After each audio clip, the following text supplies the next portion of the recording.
मेरा मांस सच्चा भोजन और मेरा रक्त सच्चा पेय है।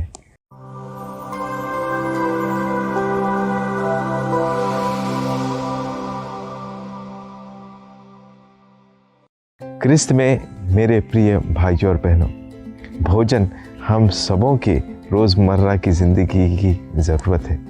भोजन से हमें पोषण मिलता है और इस पोषण से हम अपने जीवन में सफलतापूर्वक आगे बढ़ते जाते हैं। और हम में से हर एक व्यक्ति कितने भी बड़े काम करता हो, सब इस पापी पेट के लिए करता है, क्योंकि यह हमारी ज़रूरत है।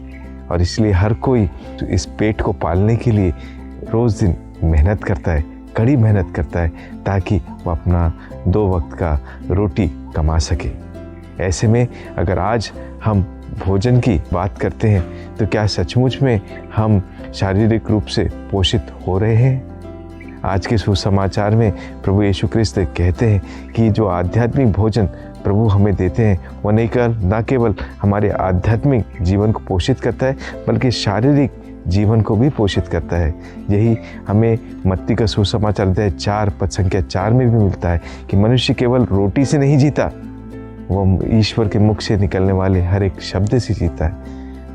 तो वास्तव में अगर हम देखते हैं तो प्रभु हमें दोहरे रूप में पोषण देते हैं, एक शारीरिक रूप में और एक आध्यात्मिक रूप में।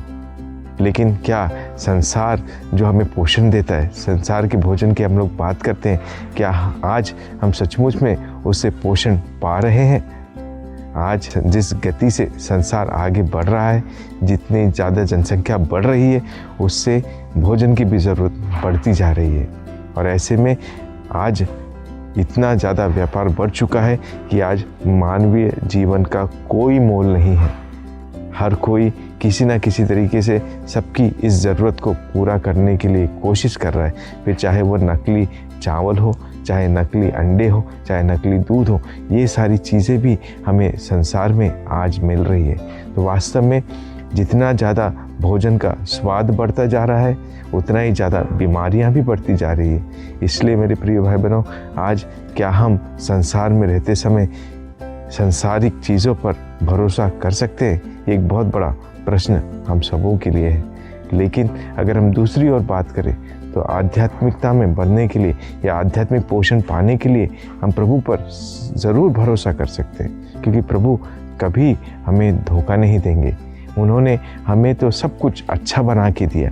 सृष्टि के आरंभ में जब ईश्वर ने रचना की, सब कुछ ईश्वर को अच्छा लगा, लेकिन मानव ने अपना बुद्धि का इस्तेमाल करके चीज़ों को और अधिक स्वादिष्ट बनाने के लिए कई सारे नए नए आविष्कार किए, नए नए रसायनों का प्रयोग किया।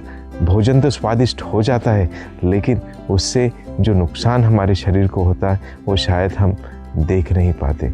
एक छोटा सा उदाहरण हमको बताया गया था कि एक बार मैंने ऐसी किसी वचन में सुना था कि ईश्वर ने तो सुंदर हरी भरी सब्जियों को बनाया, लेकिन हमने उन सब्जियों के समान खाना पसंद नहीं किया, बल्कि उसे बर्गर बनाकर खाते हैं। तो आज जो हम जंक फूड की बात करते हैं, जो रास्ते किनारे हमें भोजन मिलते हैं, हम उसका स्वाद जायका लेने को तैयार हैं, लेकिन स्वास्थ्य भोजन खाने के लिए हम उतने लालायित नहीं होते।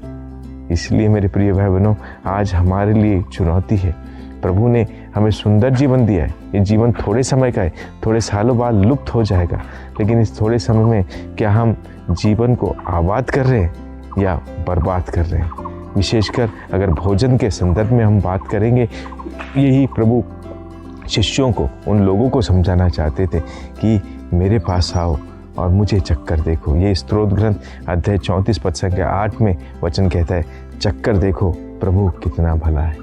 तो अगर हम प्रभु के साथ जुड़े रहेंगे तो हम प्रभु से न केवल आध्यात्मिक पोषण बल्कि शारीरिक पोषण भी योग्य रीति से पा सकेंगे। तो आइए इस कृपा के लिए हम प्रभु से प्रार्थना करें और आशीष मांगे। आमीन।